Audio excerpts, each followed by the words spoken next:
You're tired, you're stressed, you're overwhelmed, and it's flatlining your libido. And when your libido has flatlined, it doesn't matter how much foreplay you have or what great sex techniques you know, you will not be interested in sex. Hi, I'm Dr. Trina Read, sexologist, and welcome to the Pursuit of Pleasure podcast, where we do a deep dive into what makes women in long-term relationships excited to have sex. Thank you for subscribing to my YouTube channel.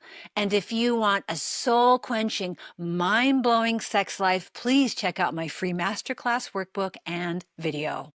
When we think about having a healthy libido, which is about you easily getting aroused and tapping into your desire, we often think about having foreplay. And yes, every couple should get into good foreplay habits and also do simmering desire outside of the bedroom.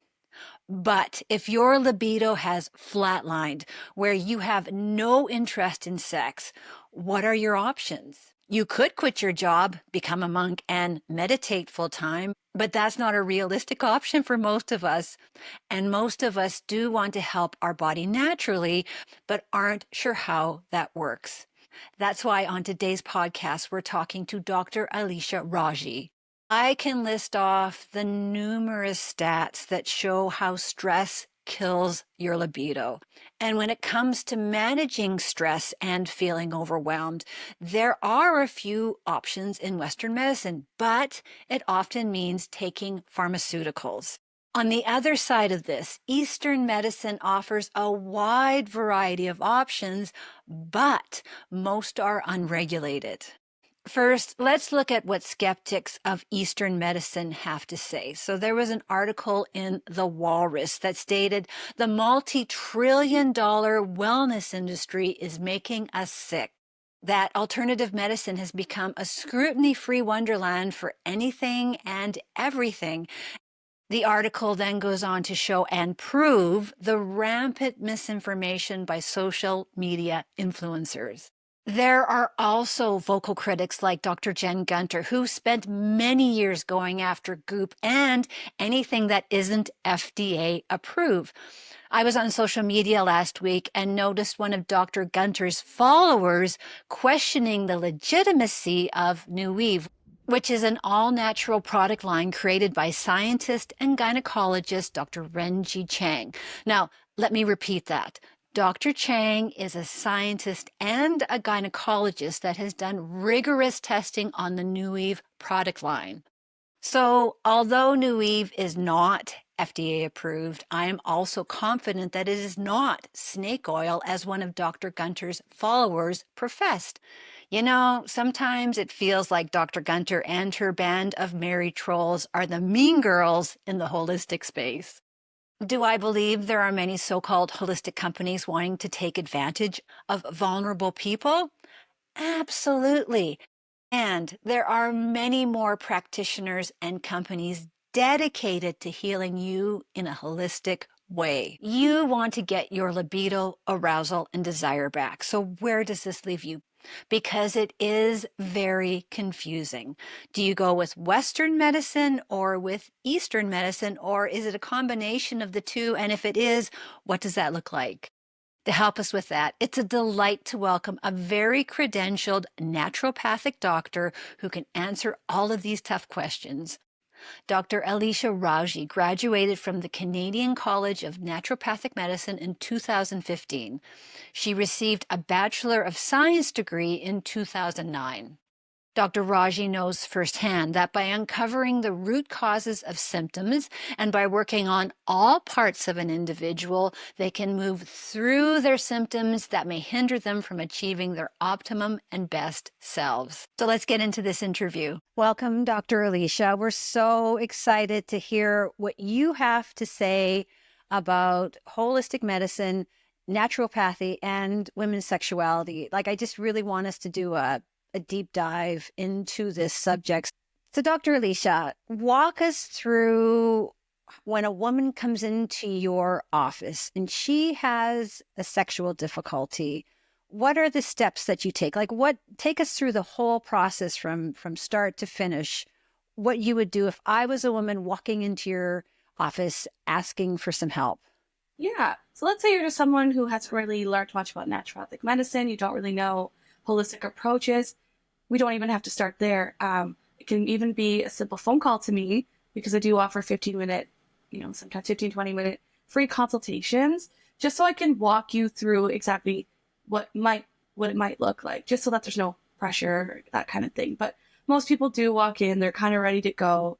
And essentially, what I like to tell people is come exactly as you are. Bring everything that you're currently doing, all the medications you're taking, all the supplements you're taking, anyone you're talking to, any lab work you have. The more objective data I can use, that's usually a good place to start, because it will be a really long intake. It'll be an hour, sometimes an hour and a half, pretty detailed questions. So I tend to try to rule out kind of the most simple things first. I'll look at, yeah, exactly what you've done with your doctor, what diagnoses you might have. I'll look at your lab work a little more thoroughly. I'll look at your iron, your thyroid levels, any hormonal tests you've had. And we kind of look at it even outside of the range, if that makes sense. Because sometimes people will come in and they'll say, well, everything was in range. I don't really know what's going on. But I'm like, well, a quick example that I see all the time is your iron is so low. You're sitting at like a 25 or 30, but the iron ranges from 20 to 300 usually. So, simple fixes like that are just so easy to look at. And then obviously we'll go further. So I'll ask you about, yeah, just your diet, your lifestyle, your medical history going back to probably when you were really young. So trying to find patterns and root causes is kind of where I start. So I guess this differs from seeing a medical doctor, because I know when I go to see my doctor, it's a 5-10 minute intake, and then he tries to figure it out within that range, and then I'm out the door. So this is more of a, when you intake somebody, it's like, okay, let's look at everything.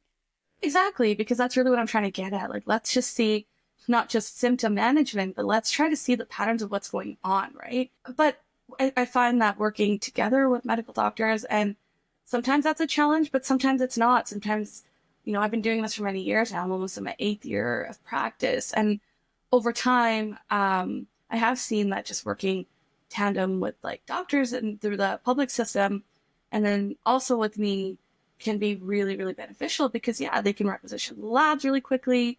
Not to say I can't, but then because I'm private, there's a cost to it, things like that. But yeah, the 15-minute consult with doctors can be really challenging, and you sometimes don't feel like you're getting everything done, but you are getting movement forward. And that's kind of also where I fit in. So I do have clients that are kind of seeing both, and then they'll refer back to me after their gynae appointment. Or I work a lot with the regional fertility program because I see a lot of fertility. And then I'm like, okay, come back and see me once you get those results back. Do you know what I mean? So working together just seems to be the best. If a woman's sitting on the fence, and what is your best advice for those women who don't know whether a doctor of naturopathy can really help them with their sexuality?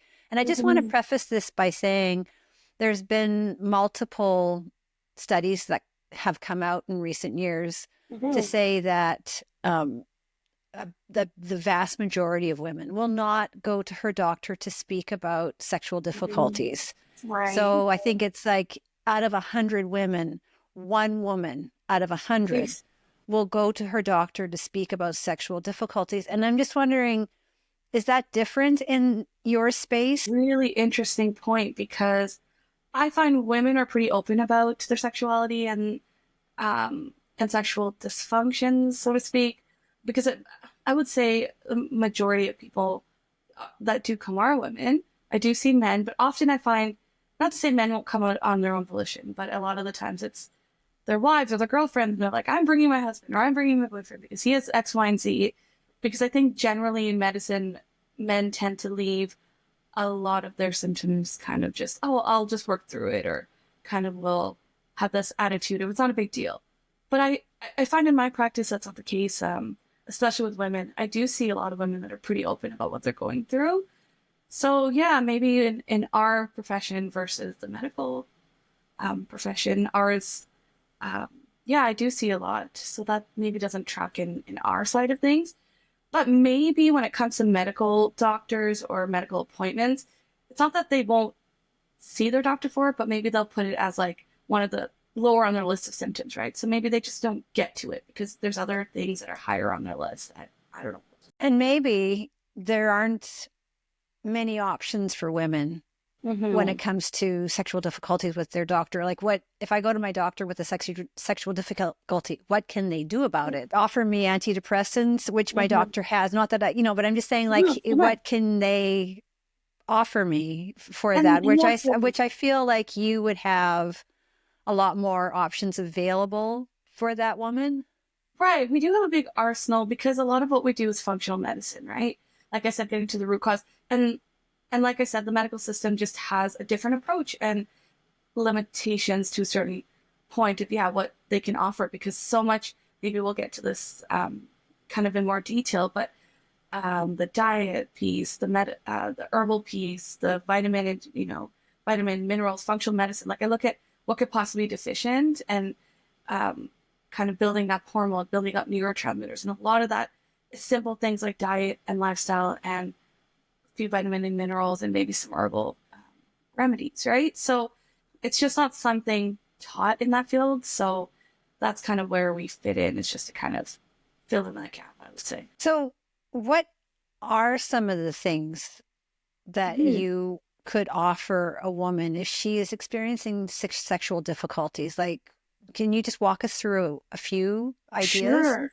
So, I mean, there's a few things with sexual difficulties because that's a range. So, there's obviously like low libido, and then there's painful sex, and then there's just issues of desire and connection, things like that.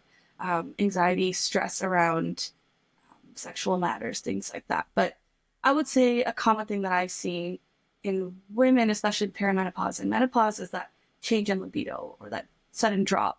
And oftentimes it's not a full drop. It's actually like I've seen it where women are like, this is the most sexual I felt in my life. Like I don't even know where this is coming from. And that's because when you're in perimenopause, it doesn't just drop your estrogen and your testosterone just, off a cliff. It kind of goes up and then it goes down and it goes up and it goes down. So there are what's called like estrogen modulators and things like DIM or things like chaste or vitex. These are common herbs you might have heard of.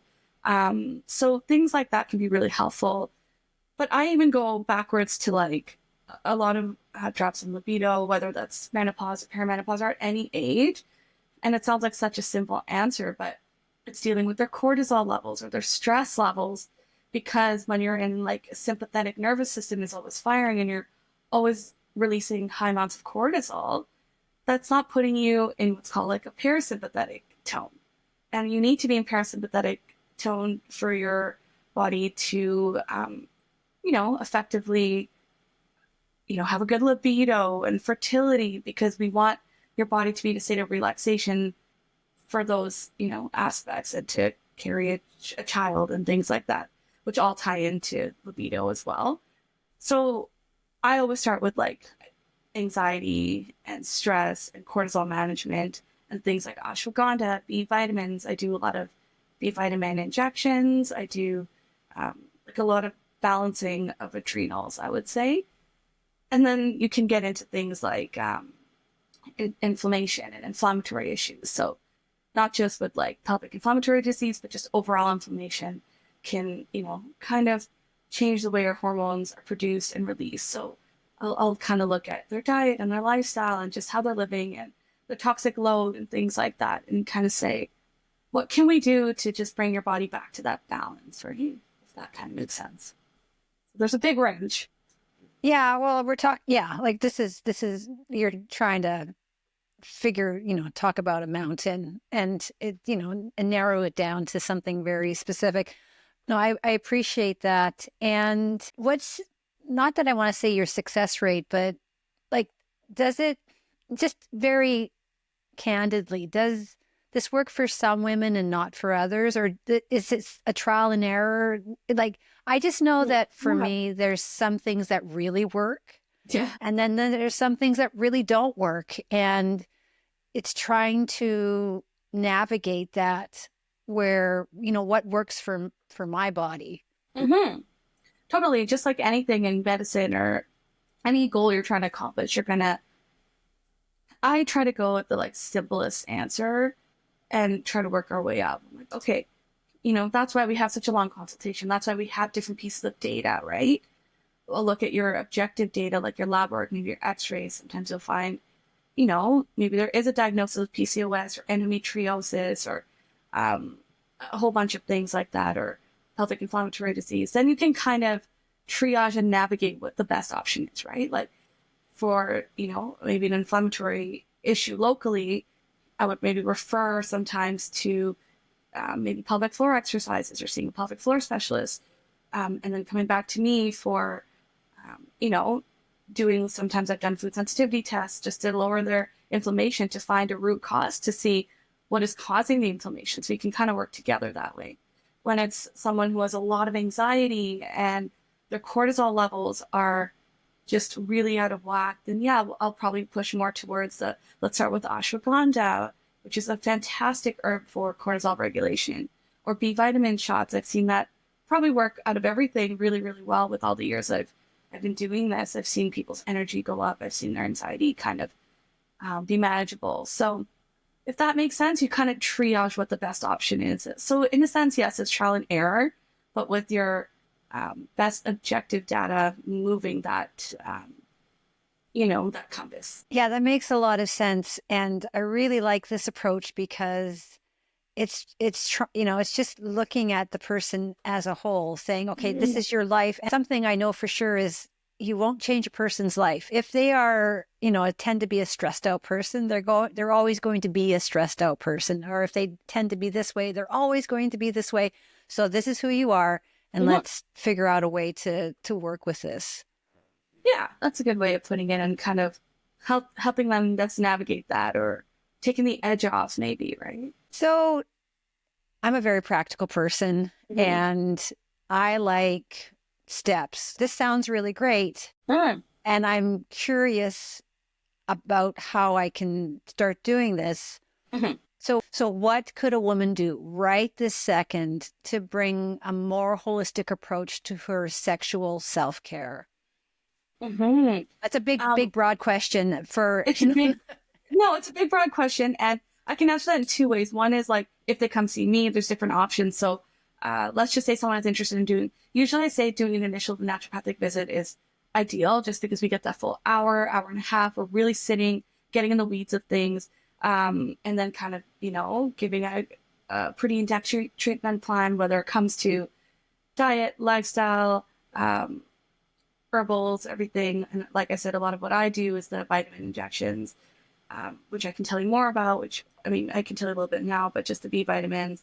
One I do that's really popular is glutathione, because it's a liver detoxer. And we know that we have to have proper detoxing kind of liver pathways to kind of get rid of the hormones that are kind of going through our system, things like that. And then I also do acupuncture, which I love, traditional Chinese medicine, to move qi and energy, things like that. That's kind of my approach. But let's just say someone just wants to know what they can do on their own at home. And you might be able to test this too. I feel like a lot of it is lack of education and just understanding what that means. So let's say we're talking about libido, right? Or we're talking about just sexuality and expression. I don't really know if it's a cultural thing or if it's cultural differences, but we're not really taught that in a way. I know we're taught, in sex ed when we're younger about, what happens when you get your period, how does a woman get pregnant? How does an egg get fertilized? But we don't really talk about, sexual desire and what women need and what men need. And this is a whole other tangent, and maybe this is a whole other episode, and maybe you've done an episode like this, but I feel like it's an issue more in young boys and men, because a lot of what they're learning is from pornography, which is a whole problem in itself, with addiction and just not getting the right information and expectations of what is expected from the women's side of things. So there's not really much taught about female desires. So I just think educating yourselves and maybe having more of a push in that way. So that's why was really happy to come on your podcast, because I would imagine this is something that you talk about. education. So Extensively. I talk about it yeah, extensively. so I feel like maybe not at a super young age, at appropriate age. I don't know what that is yet, but maybe at an age where sexual desire is coming in question, and maybe in puberty or even after that in your late teens and 20s, like we're just not really, people don't know. And I don't know if you've probably heard of this book by like it's called Come As You Are, I think, by Emily Nagoski. Have you heard of it? Yeah. Yeah, and so things like It's a that. good Like it's a it's a good good book. it's a good book. So I've only read snippets of it, but I've heard about it from a different podcast and from another practitioner too, because we think that libido or becoming turned on is like a light switch. But it's not. It's a series of breaks and pedals and communication with your partner. So before we even jump into the functional medicine piece and think there's something quote unquote wrong with us, or maybe, our hormones are out of whack, start simple. Have a kind of a bold and honest conversation with your partner about your needs and about what things that maybe no one has ever said out loud or you've never heard out loud. Do you know what I mean? So that's kind of where I would start. Yeah, communication is, in the top 3 of Yeah. how to make your sex life better for sure. And it's my job to help women feel confident enough to be able to say what she needs from her partner, Yeah. which is the missing piece for the majority of women. Is she is unable to say, I need something more or I need something different. So yeah, and Come As You Are is an excellent book. And, Right. there's a reason why it's been a multi bestseller, Mm-hmm. an international Yeah. bestseller for sure. So just to finish off this podcast, for those women who are curious about naturopathy, but aren't really sure. So in your opinion, when should a woman come to see you about sexual matters, and when should she see her physician? Yeah. And I don't think it's an either or situation. I think it's at any point, because the one thing that people may or may not know is that we're educated as primary care doctors, right? So even our education, like I've done 4 years of undergrad in a science degree, and I majored in kinesiology, and then I did my second degree in naturopathic medicine, which is another 4 years. And then I had to write a series of board exams to be licensed in Alberta, and I still have to do upkeep and things like that for Cs. And it's a heavily regulated profession, right? And because of that, we are under the Healthcare Practitioners Act. So we can direct bill to insurance companies like Great West Life, Chambers, Blue Cross, all of them. I didn't name them all, but if you have an extended healthcare plan, that's another option that a lot of people I see will be able to direct bill to their insurance company. So that just shows that, yeah, we are a legitimate medical profession. So there are some people that will see just me because they just decided that they wanted to see a naturopathic doctor and go the natural route.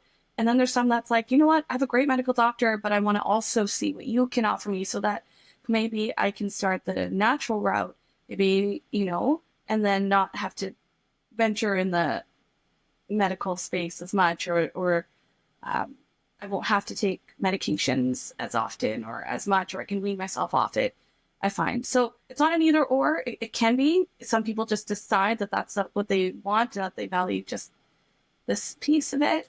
And others do both. So like I said, I'm really open to having just like a free consultation, just over the phone, a quick little chat, just to tell you more about, like, to see where you're at, and then I can kind of guide you through. And then it's not just like a one size fits all, right? We'll do a detailed plan. For some people, they want to do more. They want to maybe do a Dutch test, which you might have heard of, which kind of goes through all the functional pieces of like all the different hormones and all the different pathways, and kind of looking at deficiencies. Some people have enough lab work done and they just want me to kind of help them navigate what, they've kind of come with a slew of different tests that they've done, or they have a diagnosis, and then I can use my knowledge and my expertise and kind of give them a treatment plan in the natural. So yeah, I think personally, this is just my personal opinion, having the two working together is the bomb. That's the best way to be doing things, because both offer very different things and, good things. And when you can combine these two, I think that's what's going to set you up for success for sure. Oh yeah, I agree. And I've seen that in my clients or my patients. So Dr. Alisha, you are a fountain of knowledge, and I really thanks. appreciate you walking us through this. So, if somebody's interested in finding out more about you, where can they find you?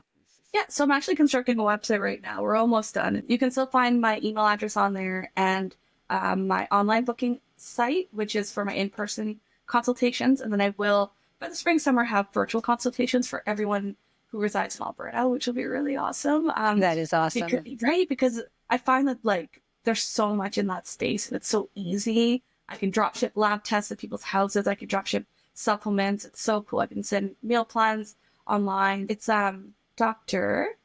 Rawji, ND, as in naturopathic doctor. So Yeah, I'll put that into the description notes yeah, so everybody can yeah, just link to you for sure. sure, So, yeah. thank you so much. And yeah, we'll have to have you back on. Okay, sounds good. Thanks for having me. I hope I was able to spark some knowledge Lots of on knowledge. this. Okay, Okay, bye. bye. Whew, that was a really great interview. And I agree with Dr. Alicia that getting your libido back on track is not trying to fix a symptom, it's a whole body approach.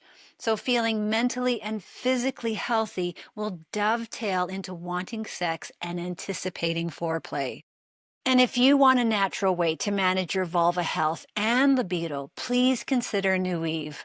Gynecologist and scientist Dr. Renji Chang developed New Eve's product line, which includes Crescendo for libido support.